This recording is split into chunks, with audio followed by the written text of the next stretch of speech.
नमस्कार मित्रांनो, स्वागत आहे तुमचं मराठी टेक मित्र आपल्या यूट्यूब चॅनलमध्ये.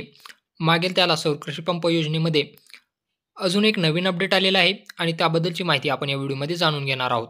ज्या शेतकऱ्यांचे अर्ज रिजेक्ट झालेले होते, अशा शेतकऱ्यांना आता परत एकदा संधी देण्यात आलेली आहे आणि त्यांचा अर्ज मागेल त्याला सौर कृषी पंप योजनेमध्ये अंतर्भूत करण्यात आलेला आहे. परंतु कोणत्या शेतकऱ्यांचे अर्ज रिजेक्ट झालेले होते आणि कोणत्या शेतकऱ्यांना हा पर्याय आलेला आहे, याबद्दलची पूर्ण माहिती आपण या व्हिडिओमध्ये जाणून घेणार आहोत.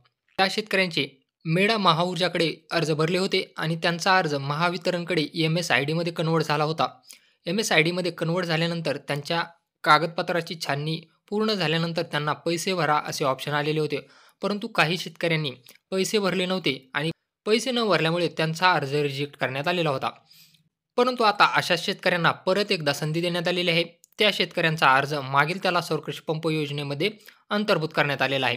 तर आपण सुरुवातीपासून स्टेप बाय स्टेप पाहू की यामध्ये कशी प्रोसिजर आहे. शेतकऱ्यांनी कुसुम महाऊर्जावर रजिस्ट्रेशन केले, त्यांना MKID प्राप्त झाला. MKID प्राप्त झाल्यानंतर त्यांच्या अर्जाची छाननी झाली आणि त्यांचा अर्ज MS मध्ये कन्व्हर्ट होऊन महावितरणकडे गेला. महावितरणकडे MS मध्ये कन्व्हर्ट झालेल्या अर्जाची छाननी झाली आणि त्यांना पैसे भरा हे ऑप्शन आले.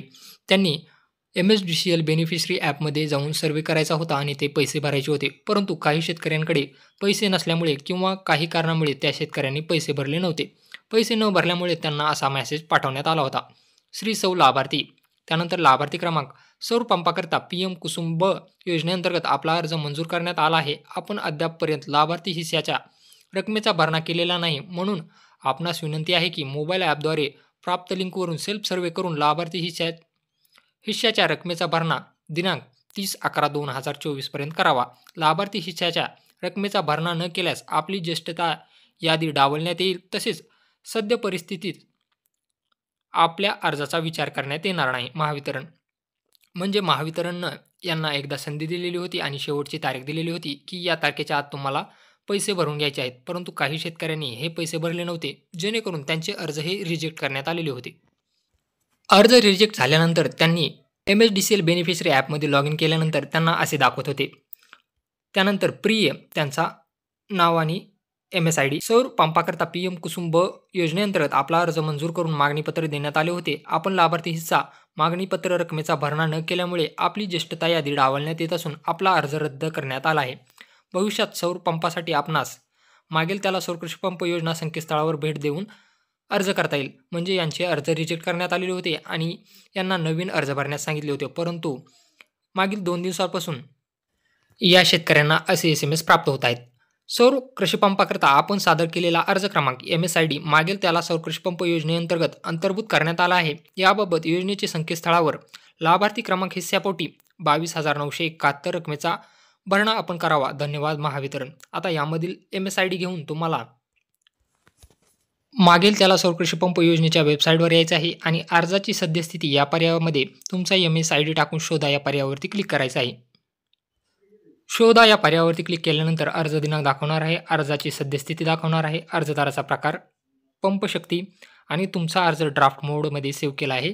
कृपया अर्ज सबमिट करण्यासाठी पेमेंट प्रक्रिया पूर्ण करा. म्हणजे तुम्हाला इथं पेमेंट करण्यासाठी ऑप्शन आलेला आहे. यानंतर तुमचा अर्ज मागेल त्याला सौर कृषी पंप योजनेच्या ज्या काही प्रोसिजर आहेत त्या प्रोसिजरप्रमाणेच पुढे तुम्हाला करता येणार आहे. इथं पेमेंट भरल्यानंतर तुमच्या परत अर्जाची छाननी होईल आणि त्यानंतर तुम्हाला कंपनी सिलेक्शन ऑप्शन देण्यात येईल.